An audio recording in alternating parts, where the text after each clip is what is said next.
have here, Zeta? It's a Venus flytrap. What's different about this flytrap than you expected? It doesn't have sharp teeth, and these are nice and smooth and not spikes. Anything else that you didn't expect to see on the top of these flytraps? Flowers. Flowers. It's pretty neat, huh? Mm-hmm.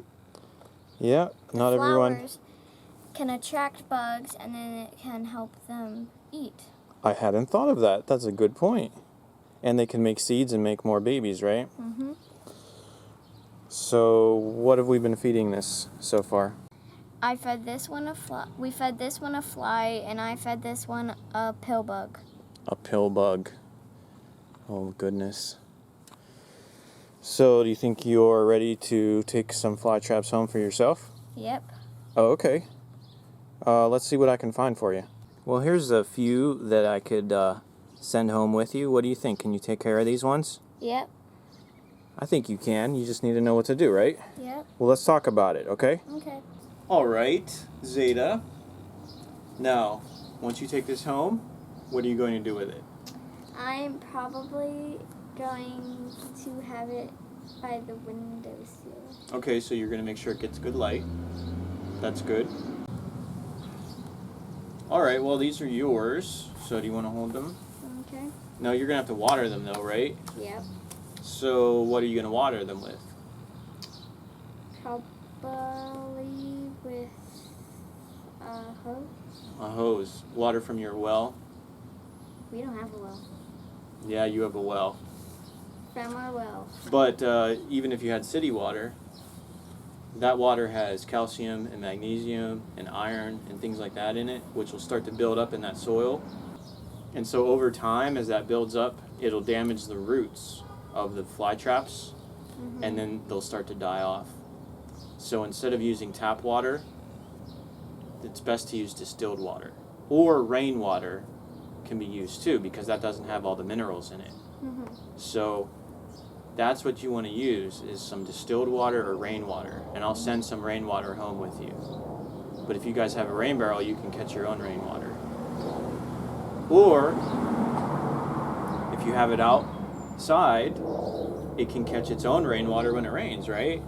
And what you can do is have a little saucer. Well, this is a big saucer, but you can get a smaller one.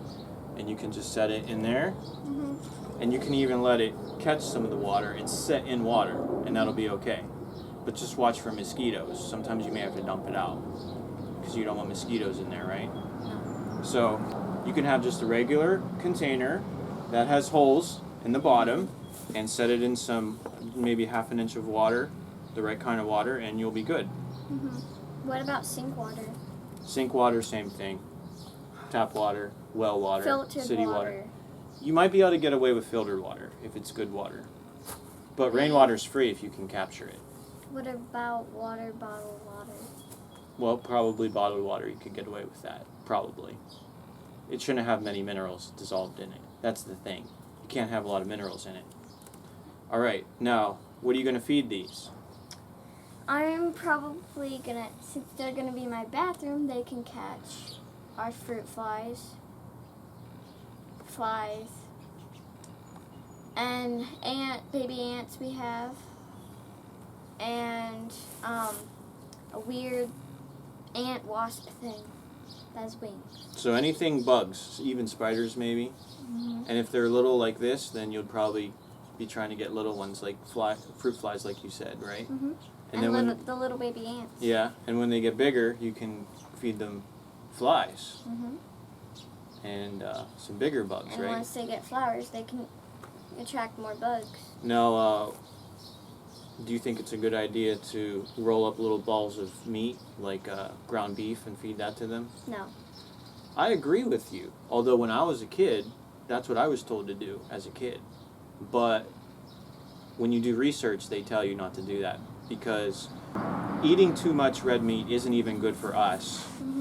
But red meat is definitely not good for them because of all the fats that are in the meat.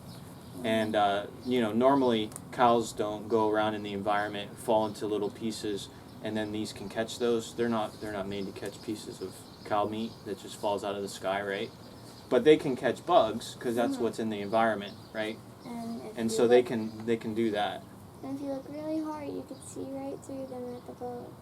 Yeah. So this is a container that I made that actually holds water in the bottom. I put in my distilled water down here, and there's shoelaces, and it sucks it up, and that's how it waters them.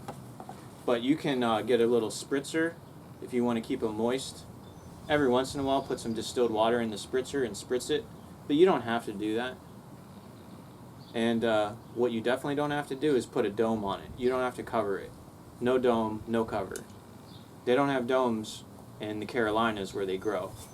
So why do they need domes in your house? They just don't. Just keep them watered, right? Yeah. Because these have never had domes and they're doing good, right? Yeah. Now, some people might not know what makes these close. Do you want to show them what makes it close? Okay. Okay, let's show them. So how do these fly traps actually know when there's a fly in them? Well, if you see really closely, see these hairs? When it touches one or two, it will shut, like this. Oh, so it's like a little sensor. So it has to hit a couple of them, and then it knows there's a fly there. Yep, and then it'll close. Very nice. But as you see, there's nothing in it. So what's going to happen now? It will open in a couple of days, but it doesn't take as long as something that's in it. Okay, so if it's actually digesting a fly, it'll probably stay closed for a couple days. But maybe like tomorrow night, this one will open back up since there's nothing in it. Yep. Oh, very nice. And we're back. That's right. We sure are, Zeta.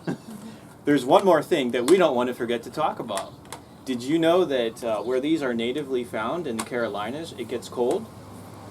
I didn't know that. Yes, it does get cold. And so these have to survive a mild winter. And in order to do that, they go through a cycle called dormancy. Do you know what dormancy is? No. Well, dormancy is what allows a plant or even an animal to survive a period of inhospitable weather. So maybe it's too dry, maybe it's too hot, maybe it's too cold. So as the days get short and as the weather gets cold, these will start to go dormant naturally if you have them outside, as it's fall time and it's going to be winter time. So where we live in Pennsylvania, it gets too cold to keep these outside. So once it gets to where it's going to start to freeze, then we have to take them inside, but we have to allow them to sleep. So in order to allow them to sleep, we're going to be putting them in the refrigerator for a few months through the winter. And I actually have a video that shows how to do that. And these ones were in my refrigerator just a few months ago for 3 months. And look at them now, they're doing good, right? So if you want to know more about how to do that, I have a complete video showing how I put these into a dormant cycle and everything that helped them to survive. And all of them have come out of dormancy and they're doing great. So I know that this is good advice. Okay. So are you ready to take care of some fly traps? Yep. All right.